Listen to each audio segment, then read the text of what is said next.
This story is titled, My Fiancée Went on a Girls' Trip to Italy with Another Man. I called the wedding off and moved her stuff out before she returned. Hey everyone! Before we jump into today's video, I need your help. We've noticed the channel is losing some traction, and subscribing is one of the best ways you can support us. It's quick, free, and it helps us keep bringing you awesome content. Your support means the world. Let's keep this channel growing together. Thanks so much. Now let's start the video. Hey Reddit, buckle up. This is going to be a wild ride. Never thought I'd be posting here, but life comes at you fast. I, 31 male, was with my fiancée, Lauren, 30 female, for 7 years, engaged for 2. We first met at a friend's house party 7 years ago. She was this confident girl with the loudest laugh in the room. She actually approached me first, came over while I was trying to figure out the snack situation and said, "You look like you know where they hide the good chips." I didn't, but I helped her look anyway. We ended up spending the next hour sitting on the back porch talking while everyone else got wasted inside. We exchanged numbers that night, and things moved pretty quickly after that. First date was at this dive bar with terrible food, but great drinks. Soon after 2 years of dating, we were inseparable. We simply worked. When my car broke down, she picked me up for 2 weeks straight without complaining once. When she got sick during finals week in her master's program, I organized all her notes and brought her soup between my shifts. I even learned how to make her grandma's chicken soup recipe, which according to Lauren, I butchered beyond recognition, but she still ate it anyway. For her 25th birthday, I surprised her by fixing up this old bike she'd always wanted to restore, but never had time for. Spent 3 weekends in her dad's garage secretly working on it. After dating for 5 years, I proposed at this hiking spot we always went to. Nothing special, just us, a ring, and a view. I'd been carrying that ring up mountains for 3 weekends straight waiting for good weather lol. Nearly had a heart attack when she almost sat on my backpack where I'd hidden the ring. The look on her face when I pulled it out though, worth all the stress. We were engaged for 2 years. Our relationship wasn't perfect or anything. We had fights about stupid stuff like who forgot to take out the trash, or why I can't seem to put my socks in the hamper instead of next to it. We argued about having kids right away, or wait a few years, whether buying a house was a good investment or a money pit. But we always worked it out, compromised, met in the middle. That's what healthy relationships look like, right? I remember when we first moved in together, it was this tiny one-bedroom apartment. The couch was a hand-me-down from her cousin that smelled like cat pee no matter how many times we cleaned it. But we were happy. We'd cook dinner together while singing along to 90s one-hit wonders, binge-watch shows on my laptop because we couldn't afford cable. Eventually, my career took off. Lauren was working on her master's degree. We upgraded to a better apartment, got actual furniture that didn't come from the curb.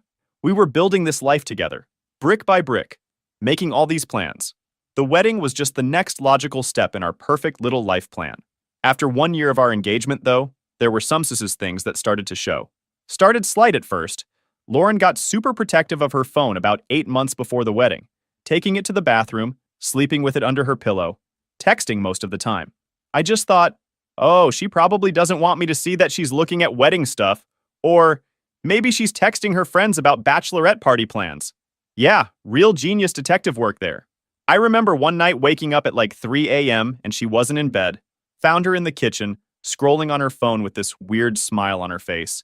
When she saw me, she practically jumped and switched apps faster than a teenager caught watching porn.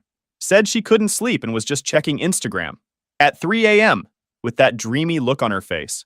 Sure, then there were the girls' nights that started happening way more often. Used to be maybe once a month with some of her close friends, Megan, Sarah, and others. Then suddenly it was every week, sometimes twice. I kept telling myself I was overthinking things, that she was just stressed about the wedding, that we'd been together so long, it was normal for the spark to dim a little. All the excuses you make when you don't want to face the truth. But these little things kept piling up. Around this time, she also started hanging out with this dude Rowan, who she introduced as an old college friend who just moved to town. They supposedly had some philosophy class together years ago, and even went together on a scholarship to Italy 7 years ago, and reconnected on LinkedIn or something. At first it seemed whatever, just coffee catch-ups and lunch. No big deal, right? I'm not the jealous type. I've got female friends too. But I noticed things that bugged me. The way he'd lean in when they laughed, how he'd drop something off, and somehow end up staying for dinner. Once, he brought over this bottle of wine that was from this small vineyard we visited during that semester in Italy. He was just a bit too comfortable around Lauren. And she never said anything about it. I brought it up once, super casual, like, hey, seems like you guys are pretty close. And she immediately went into this whole speech about trusting her and started reassuring me that he's just a friend, nothing more. And I believed her. She also started getting ready differently, spending more time on makeup before meeting friends, wearing revealing outfits to grocery shop, then coming home with barely any food, taking forever to respond to my texts but always glued to her phone when I walked in. She even got this new haircut that she made sure to mention was trending, but suspiciously looked exactly like the style she had in old college photos. Her friends started acting weird around me too, like they knew something I didn't. At a party, I saw Megan arguing with Lauren. They were trying to be quiet, but I caught a few words like Megan saying, "Reconsider, this is so messed up," before they noticed me and suddenly started talking about shoe sales. Real subtle guys. Then there was this thing. One day I was casually scrolling Instagram. There were those friend suggestions. One account caught my eye. It was an account with a green eye as profile picture. It looked just like Lauren's eye. The username was like a spell, only few followers. And I noticed her friends following it, including Megan. The account was private though, so I couldn't see any posts. Even though it really set me off, but I didn't give it much importance. Figured maybe it's just a thing with girls, having spam accounts to add close friends only. But she never mentioned it to me. I didn't want to be nosy, so I just let it slide. And just like that, everything kept piling up. I didn't say anything, just started paying more attention to all the little things that weren't adding up. So we were 2 months from the wedding when Lauren dropped the "I'm pregnant" bomb. I remember we were just sitting on the couch watching some reality show about people baking cakes that look like celebrities. Commercial break hits, and she just goes, "By the way, I'm pregnant." Just like that, between commercials, like she was telling me we needed more milk. But something inside told me that maybe life is speeding up our plans. Maybe all the weird acts of her were just because of her being hormonal. I tried to keep my thoughts positive because you know what? It felt good to know I was becoming a father. And I didn't want to ruin it. But something felt off about how she told me. No excitement. And when I asked when she found out, and she got weird about it. Said she'd known for a couple weeks but wanted to be sure before telling me. A couple weeks? Most women I know pee on the stick and immediately call their partner, whether it's good news or bad. But Lauren had been sitting on this info for 2 weeks. When I asked why she waited so long, she just shrugged and said she didn't want to disappoint me if it was a false positive, which I guess makes sense, but still felt weird. I asked if we could tell our parents together, and she said she'd already told her mom. But go ahead and tell yours if you want. Already told her mom? Without me? That seemed strange for something that should have been our news to share together. When I mentioned that, she got all defensive and said she needed motherly advice about the pregnancy symptoms. Fair enough, I guess, but it still bugged me. The whole thing felt off. And combined with everything else, it just added to my unease. When I tried to touch her stomach, she'd move away, saying it was too early to feel anything anyway. I let it slide because, hey, maybe pregnancy hormones were making her act weird? I actually Googled weird pregnancy behavior to convince myself everything was normal LMAO. Found all these forums with dudes talking about how their partners got super moody or distant during pregnancy. So I figured that's all it was. Hormones are wild, right? We had a doctor's appointment scheduled, but Lauren rescheduled it twice, saying she had work conflicts. When I offered to reschedule my stuff instead, so I could still come, she got irritated and said it wasn't necessary for me to be at every appointment. Started noticing she wasn't taking any prenatal vitamins either. When I bought some and left them on the counter, they stayed untouched for days until I mentioned it. After that, the pill count seemed to go down, but I never actually saw her take one. The weirdest part was when one night, I found her looking at flight prices to Italy on her laptop. When I asked if she was planning a baby moon, yeah, I knew what that was. She quickly closed the browser and said she was just curious how much flights had gone up since the last time we traveled. Didn't think much of it at the time. I should have. Then 2 weeks after the pregnancy news, Lauren hits me with, "Me and the girls are going to Italy for 10 days. Just drops it during dinner like she's telling me she's going to the grocery store. I nearly choked on my pasta. Seriously? With the wedding so close? And you're pregnant? I asked, trying not to sound like a controlling jerk, but also like, what the actual fuck? She got all defensive. It's my last chance to travel before the baby and marriage tie me down forever. Then she gave me this speech about finding herself before fully committing to motherhood. Red flag city, right? Like, who talks about their upcoming marriage and baby as being tied down forever? People who are pumped about those things don't use prison terminology to describe them. I pointed out that we were still finalizing wedding details, had the caterer meeting coming up, Needed to do the final venue walkthrough, all that fun stuff. She waved it off, saying she'd already rescheduled those for after her trip, without telling me. Cool, cool, cool. When I asked which friends were going, she vaguely mentioned, the close ones, you know. Oh, really? Well, interesting. She said they found cheap tickets and couldn't pass it up. I pressed for more details, and she got irritated, saying, just some girls from college. Funny. I brought up that traveling in the first trimester might not be a great idea. She pulled out her phone and showed me some article about how it was perfectly safe to fly during pregnancy. Had it ready to go, almost like she anticipated that concern. Everything about it was just wrong. The timing was suspicious as hell. But you know what? I let her have it. I already suspected something was up, so I figured letting her go would either prove me wrong or confirm what I already suspected. So I started playing along to see how far she'd go. She started planning the trip immediately, like that same night she was booking flights and accommodations. The next few days, she was weirdly secretive about the planning. Taking calls in another room, closing her laptop when I walked in, that sort of thing. Said she wanted the trip to be a surprise for the girls, so she was handling all the details herself. Seemed odd for a girls' trip that supposedly her friends were also excited about. The night before her flight, Lauren packed the smallest suitcase I'd ever seen for a 10-day international trip. When I mentioned it, she said she wanted to travel light and do laundry there. Lauren, who usually packed 3 outfit options per day, suddenly a minimalist traveler? Sure. The morning of her flight, I drove her to the airport at 5 a.m. without complaining. Triple-checked she had everything she needed.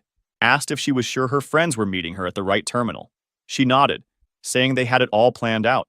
I walked her as far as security would allow, gave her a kiss goodbye, and told her to take lots of pictures. The first day Lauren was gone, she texted when she landed. Made it. About to meet up with the girls. Talk later. No details about the flight, no complaints about airplane food or the crying baby 3 rows back. The usual stuff Lauren would normally text about. Just the bare minimum to let me know she was alive. I tried calling that evening, but it went straight to voicemail. She texted back an hour later, saying her phone was about to die and they were heading to dinner. The next couple days followed the same pattern. Brief, generic texts. Having a great time. Weather is amazing. Food is so good. She sent a few photos too. Her eating pasta at some nameless restaurant. Her at the Coliseum with sunglasses on and a weird angle that showed almost nothing of the background. Her standing in front of a fountain, but zoomed in so close you couldn't see anything else. Always solo shots. Then her text went from generic to radio silence. Complete ghost mode. No texts, no calls, no updates. The pattern continued for the rest of the week. Brief, sporadic communication followed by long silence. When I asked if she was okay, she always an excuse. Dead battery, no Wi-Fi, time difference, too busy sightseeing. In all the pics she sent, not a single one showed the girls. I checked their accounts on Instagram. Not a single one of them posted anything about the trip. It was weird regarding their Insta obsession. I knew what all that meant, but I needed clear answers. I was done playing hide-and-seek BS. That night, I contacted Megan, since she was her closest friend from college, so I figured I should check her out to know the truth behind all this girls' trip thing. So I texted her a casual, "How's Italy? Lauren's pics look amazing," just fishing to see what she'd say. Her response came, "What? I'm not in Italy.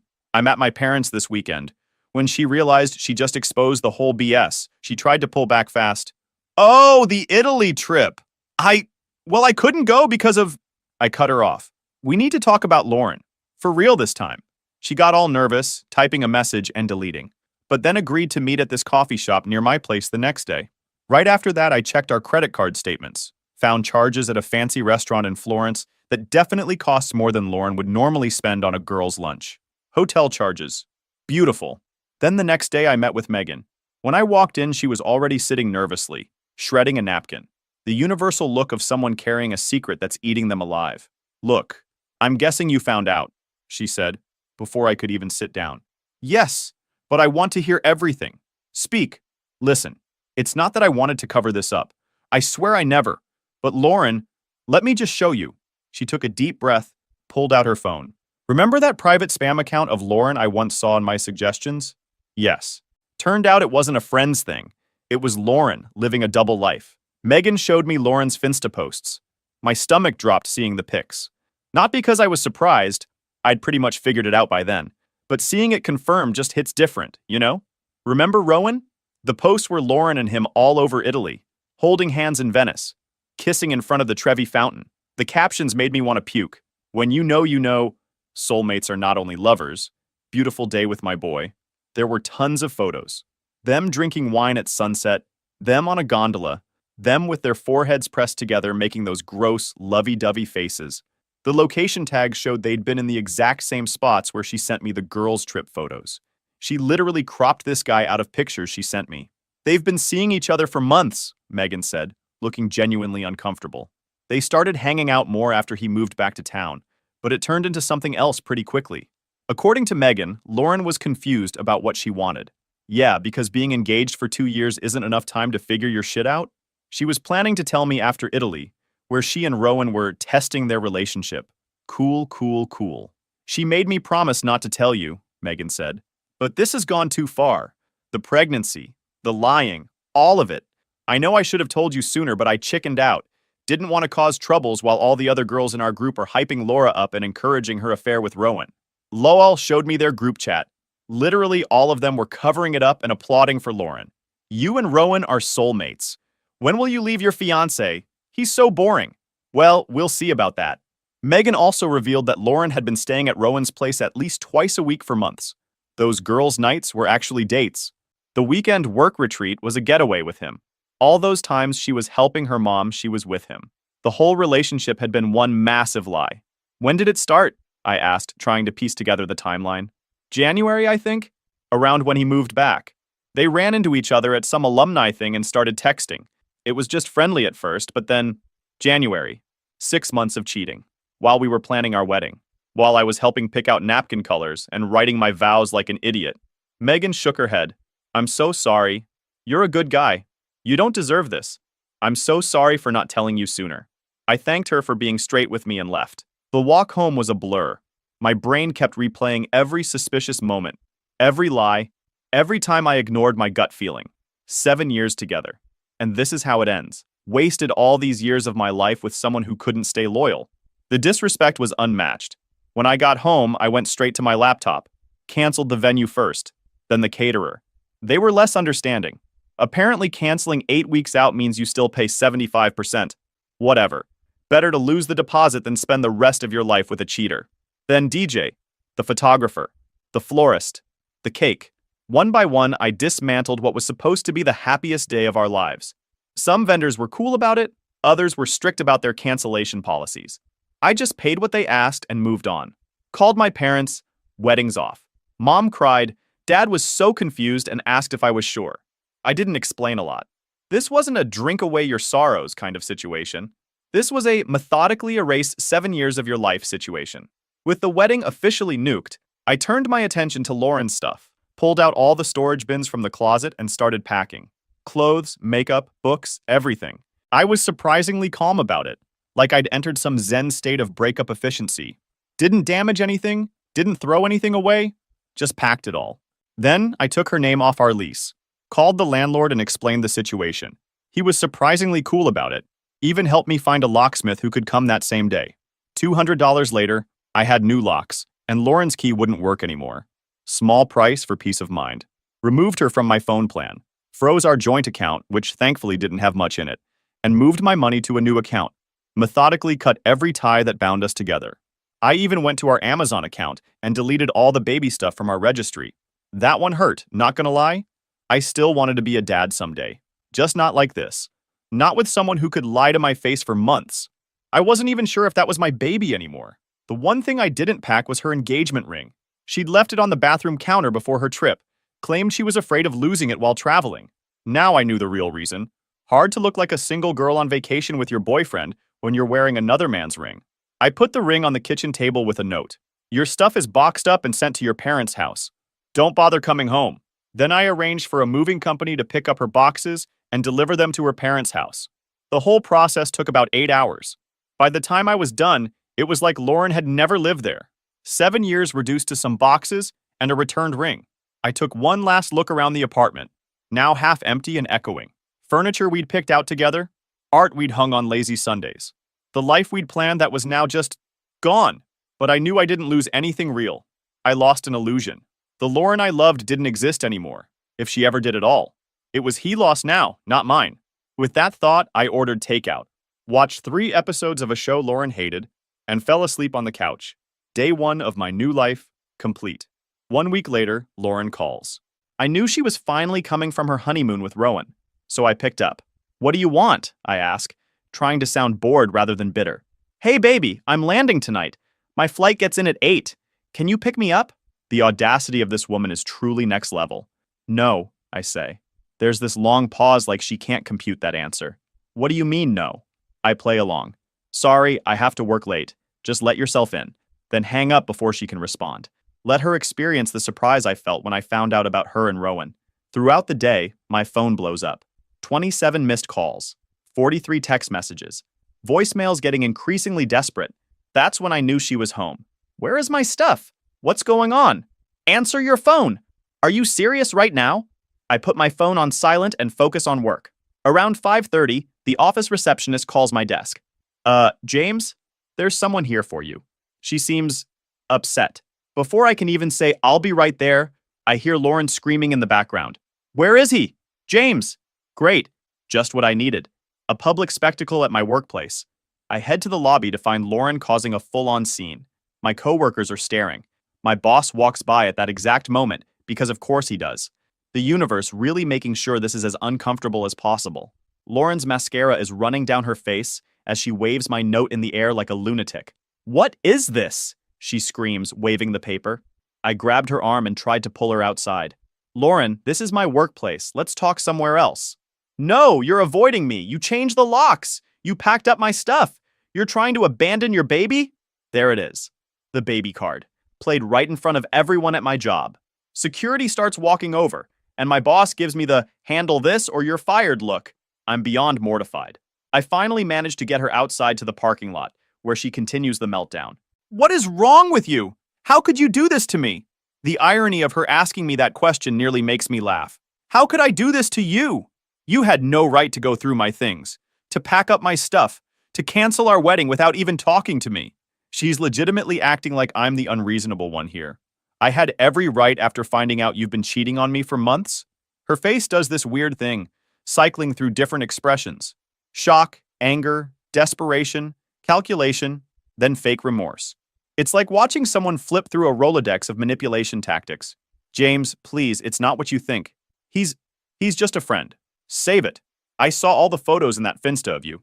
I know everything. That stops her cold. Wait, what? What exactly? How? Megan showed me everything. Real subtle, by the way. So yeah, I canceled everything and packed your stuff. What did you expect? Lauren's face goes from fake apologetic to furious in 2 seconds flat. That bitch! She promised she couldn't say anything. She swore to me. And there it is. No denial, no explanation, just anger at getting caught. If I needed final confirmation, that was it. But the thing is, I wasn't in the mood to hear this hormonal pregnant lady. The wedding's off. Your stuff's at your parents'. Return your ring to my mom or sell it, I don't care. We're done.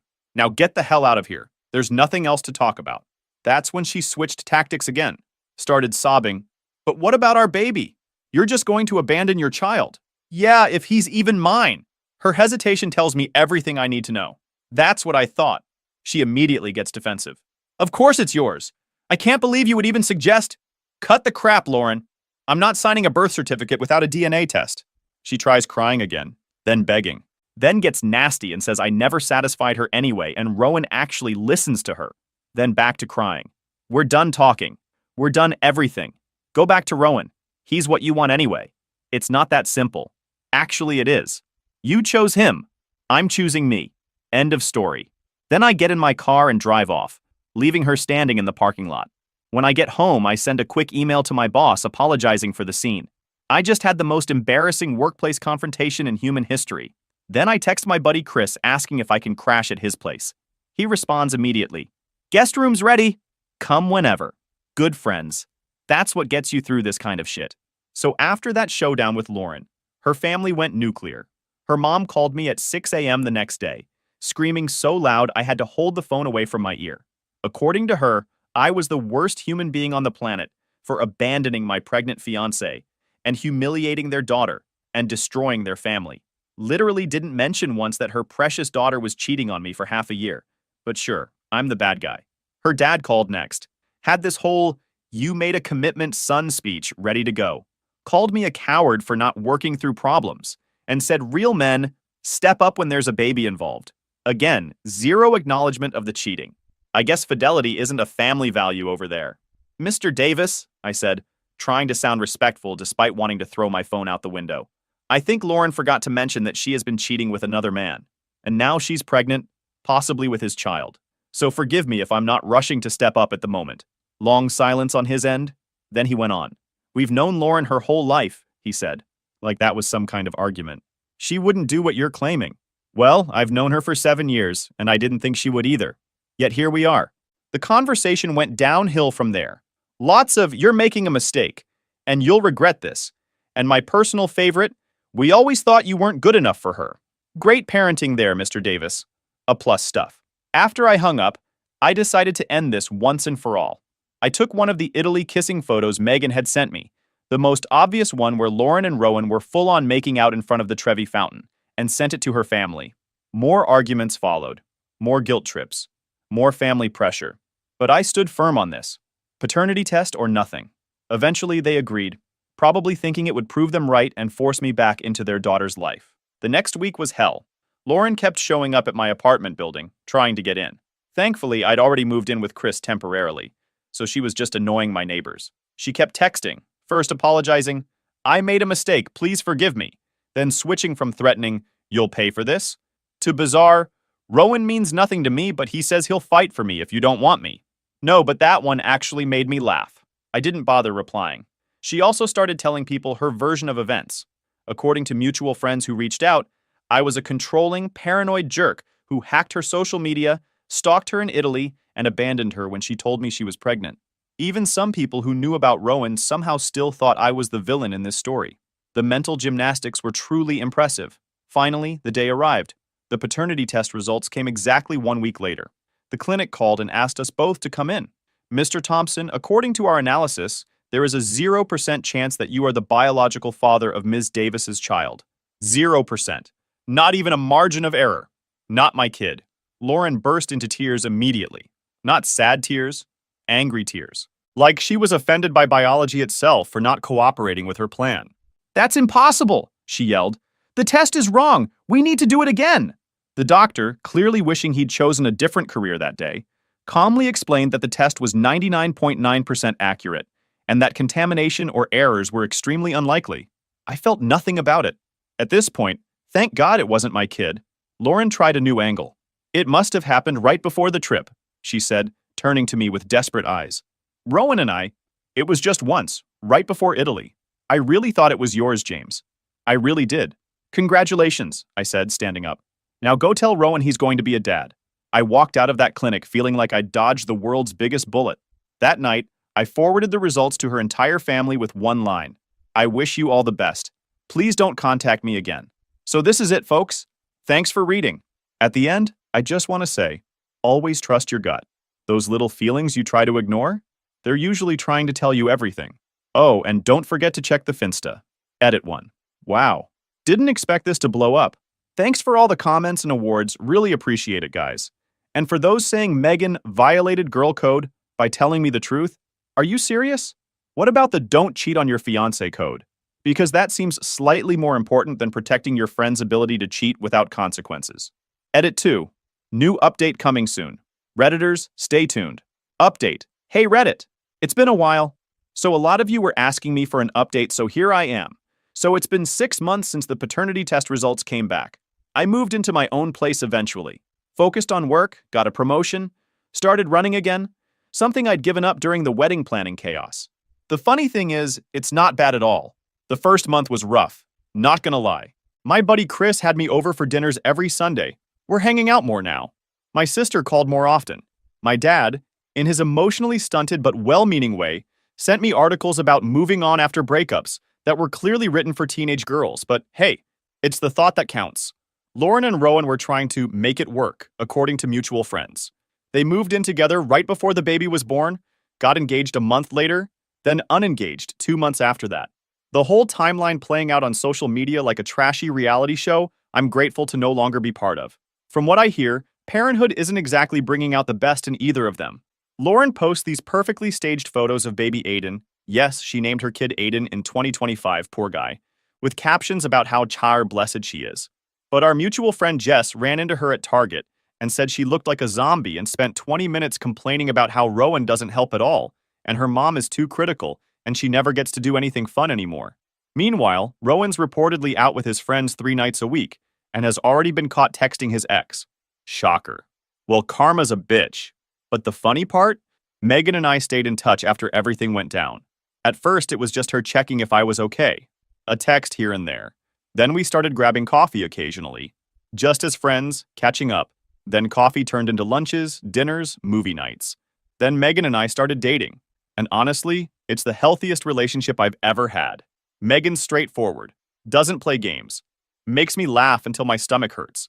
And most importantly, I never have to wonder where I stand with her. No drama, just simple. When Lauren found out about us, she sent a paragraph-long rant about betrayal to Megan, but she blocked her, and we stopped hearing from her ever since. Edit, Lauren and Rowan broke up. Shocker. She's apparently telling everyone he cheated on her. The lack of self-awareness is truly impressive, LOL. Megan and I are still together and doing great. Thanks for all the support, Reddit. Peace out.